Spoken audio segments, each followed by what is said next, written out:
और सबसे प्यारा क्वेश्चन जो आप पूछते हैं कि क्या भैया इस बार मैथ का पेपर आसान आएगा या फिर मैथ का पेपर टफ आएगा, ये सारा कुछ हमको सैंपल पेपर देख के समझ आ जाता है। चलो बच्चा लोग शुरू करते हैं सैंपल पेपर का एनालाइजिंग। हमको पता है कि आप अभी तक सारा चैप्टर नहीं पढ़े हैं, लेकिन इतना तो है क्लियर कि आप रियल नंबर पढ़ लिए होंगे, आप अरिथमेटिक प्रोग्रेशन पढ़ लिए होंगे, आप पोलिनोमियल पढ़ चुके होंगे, आप क्वाड्रेटिक इक्वेशन पढ़ चुके होंगे, कोऑर्डिनेट ज्योमेट्री पढ़ लिए होंगे, बहुत सारे लड़के ट्रायंगल पढ़ लिए होते हैं, ट्रिग्नोमेट्री पढ़ लिए होते हैं। जो चैप्टर आपने पढ़ा है बाबू उस सब क्वेश्चन का हम लोग डिस्कस करेंगे और बाबू डिस्कस करके जानेंगे कि इस चैप्टर में से कैसा क्वेश्चन पूछा जा रहा है। और भैया एक बात याद रखना कि सैंपल पर जैसा ही हमारा क्वेश्चन आता है, देखो पिछला क्या हुआ, पिछले साल जैसा सैंपल पर था और पिछले साल सैंपल देख के समझ में आ रहा था कि पेपर इस पर हार्ड आएगा टफ आएगा, पिछला पेपर टफ आया था। और इस बार सैंपल को देख करके आप कैसे एनालाइज करेंगे, क्या करेंगे, सब कुछ क्लियर हो जाएगा। चलो बच्चा लोग शुरू करते हैं सैंपल का एनालाइजेज। तो चलते हैं बाबू पेपर को एनालाइज करने के लिए थोड़ा साइड हो जाते हैं ताकि आपको पूरा क्लियर आपको इधर दिख रहा होगा स्क्रीन, जिससे हमारा पेपर स्क्रॉल हो रहा होगा। देखो बाबू सबसे पहले पेपर ओपन करोगे तो आपको वही इंस्ट्रक्शन मिलेगा जैसा हर एक पेपर में आपको मिलता है, वही इंस्ट्रक्शन जो हर साल देता है, वहीं कुछ में कुछ खास दिया नहीं हुआ है। हम चलते हैं बाबू सीधा क्वेश्चन पे। देखो क्वेश्चन थोड़ा गौर से कीजिएगा। पहला जो क्वेश्चन आपका ऑब्जेक्टिव क्वेश्चन है जो कि ये कह रहा है कि इफ द ए बराबर 2 के पावर 2 × 3x, बी बराबर 2 के पावर 2 3 × 5, सी के पावर दिया हुआ है, आपको एलसीएम दिया हुआ है एबीसी का 3780, देन x इज। भैया कितना आसान क्वेश्चन है, इससे आसान क्वेश्चन और क्या हो सकता है। और थोड़ा आगे क्वेश्चन पढ़ो तो shortest distance of the point 2,3 from the y axis, आपको y एक्सिस से शॉर्टेस्ट डिस्टेंस निकालना है। अगर आपने कोऑर्डिनेट ज्योमेट्री पढ़ा हुआ था तो क्वेश्चन अभी आपके लिए एकदम आसान है। और उससे आगे आओ तो आपका जो क्वेश्चन देखने को मिलेगा क्वेश्चन नंबर 5 ट्रिग्नोमेट्री का कि sec theta plus tan theta बराबर x, then sec theta minus tan theta will be. भैया आप सबको पता है 1/x होता है अगर आपने ट्रिग्नोमेट्री पढ़ा होगा। अब आगे आओ तो पूछ रहा है कि which of the following is not quadratic equation. कितना आसान क्वेश्चन है।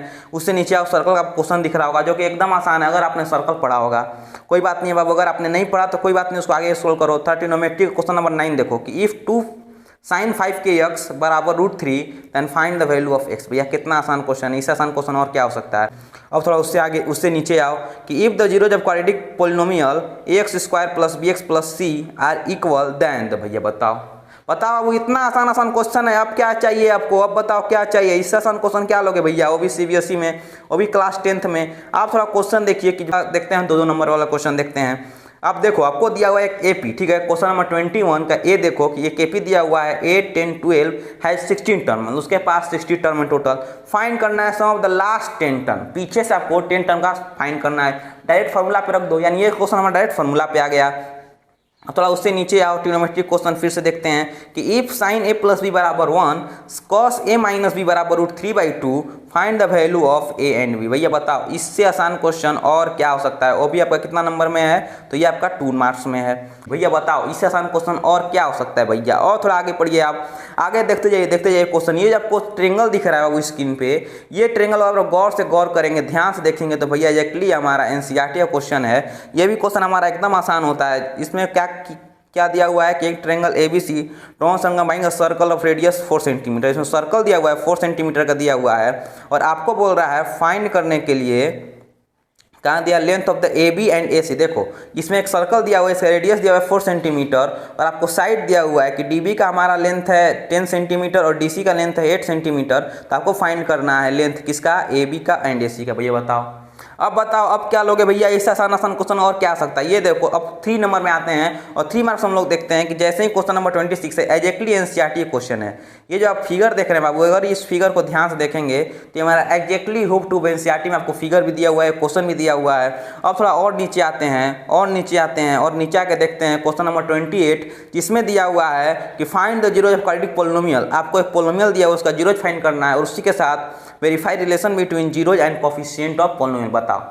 बताओ उन्हें आप बताओ कि इससे आसान क्वेश्चन 3 नंबर और क्या हो सकता है कि इतना आसान क्वेश्चन आपको 3 मार्क्स दे देगा एग्जाम में। और उसके बाद दिया हुआ है क्वेश्चन 29 कि if sin theta plus cos theta बराबर √3 then prove that tan theta plus cos theta बराबर 1। इसका तो बाबू हमने एक शॉर्ट वीडियो मात्र 30 या 40 सेकंड में इस क्वेश्चन को बनाए हैं और यूट्यूब पर डालने हैं, हम जाके देख सकते हैं भैया। अब उसके नीचे अगर आप क्वेश्चन देखेंगे तो cos a minus sin a plus 1 divide by cos a plus sin a minus 1 बराबर cos a के प्लस cot a।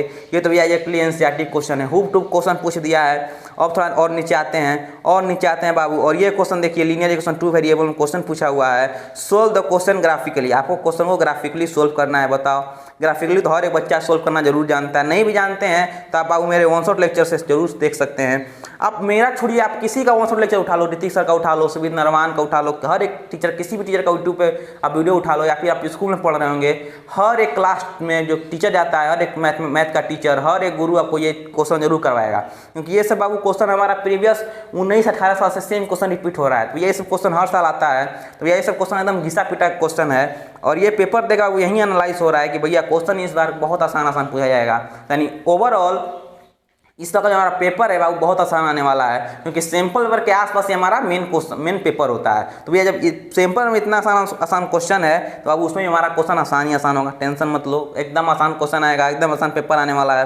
अब क्वेश्चन नंबर हम लोग सेक्शन डी देखते हैं, क्वेश्चन नंबर 32। देखो, सेम क्वेश्चन जो क्वेश्चन हर एक टीचर करवाता है अपने क्लास में, हर एक टीचर अपने वन शॉट लेक्चर में वो करवाएगा, जो स्पीड एवरेज स्पीड का जो क्वेश्चन आता है लीनियर इक्वेशन 2 वेरिएबल का, ये क्वेश्चन अब हर एक टीचर को जरूर करवाता है। तो भैया टेंशन मत लो, क्वेश्चन एकदम आसान आने वाला है, एकदम आसान आएगा। आप थोड़ा क्वेश्चन नंबर 33 पढ़ो कि prove that if the line is drawn parallel to the one side of triangle to intersect the other two sides in the distinct point, the other two sides are the divided in same ratio। बताओ भैया, ये जो हमारा देख रहे हैं आप, जो थ्योरम देख रहे हैं, इसी थ्योरम को कहते हैं हम लोग थेल्स थ्योरम कहते हैं, जो कि हर एक बच्चा प्रूफ जरूर करता है, हर एक टीचर जरूर प्रूफ करवाता है। तो यार टेंशन मत लो भैया, क्वेश्चन इस साल का एकदम आसान आने वाला है। ये जो आप क्वेश्चन देख रहे हैं क्वेश्चन नंबर 34, इसमें 34 का एक क्वेश्चन नंबर भी और 34 का बी क्वेश्चन भी डायरेक्ट एनसीईआरटी में से क्वेश्चन है।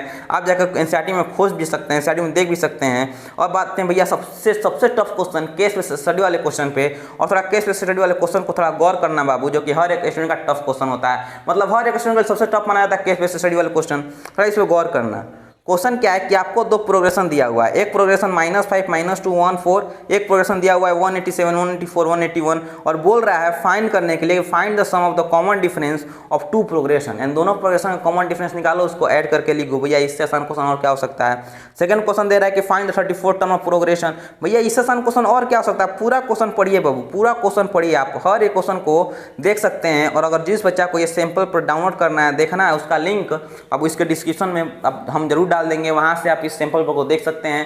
लेकिन भैया सैंपल पर को देख करके यही समझ में आ रहा है कि भैया इस का क्वेश्चन जो है एकदम आसान आने वाला है। और बात रहा है चेंजेस का, तो भैया इस पर कुछ चेंज नहीं किया हुआ है। जिस तरीका से 18-19 साल से जो हमारा पेपर बन रहा था, सेम पैटर्न पे पेपर बनेगा, सेम सीक्वेंस में क्वेश्चन बनेगा, हमारा सेम पैटर्न ऑफ क्वेश्चंस हैं, कुछ चेंज नहीं है। हाँ, लेकिन ये जरूर है कि इस बार का जो सैंपल पेपर है और वो हमारा बहुत आसान सैंपल पेपर है। पिछला का सैंपल पेपर हार्ड था तो पेपर भी हमारा टफ आया था। इस का पेपर जब सैंपल पेपर आसान है तो भैया पेपर पक्का आसान आने वाला है। तो भैया मौज करो, मस्ती से पढ़ो, जो भी एकदम आनंद से पढ़ो। और आपको जितने भी वन शॉट लेक्चर चाहिए भैया आप कमेंट मैसेज कर सकते हैं, आपको हर एक टॉपिक पे, हर एक चैप्टर पे वन शॉट लेक्चर जरूर मिल जाएगा। उसके बाद देख लेना, ये सब सारा क्वेश्चन आपसे चुटकी में उड़ा दोगे, समझे कि नहीं समझे। ठीक बाबू, आपसे मिलते हैं नेक्स्ट वीडियो में, नेक्स्ट लेक्चर में। तब तक के लिए धन्यवाद, दिल से धन्यवाद, मन से पढ़ो। और हाँ, सैंपल और देख करके आपको एक चीज पता चल गया कि एनसीईआरटी हमारा कितना इंपॉर्टेंट है। तो ये एनसीईआरटी को सबसे पहले बनाओ, किसी दूसरे टीचर का डीवी बनाओ या फिर प्रैक्टिस करो, क्वेश्चन छोड़ो, सब चीज़ छोड़ करके सबसे पहले आप एनसीईआरटी बनाओ।